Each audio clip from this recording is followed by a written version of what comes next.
Indiana. The current time is 2:33 p.m. Central Daylight Time.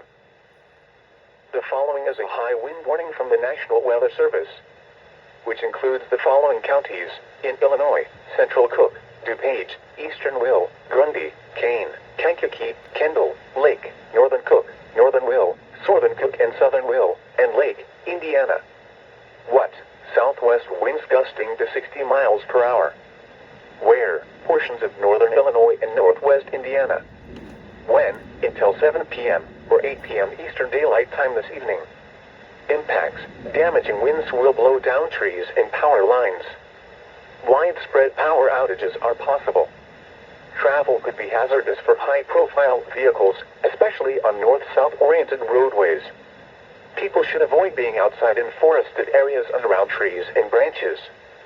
If possible, remain in the lower levels of your home during the windstorm and avoid windows. Use caution if you must drive. This is NOAA Weather Radio Station, KZZ81.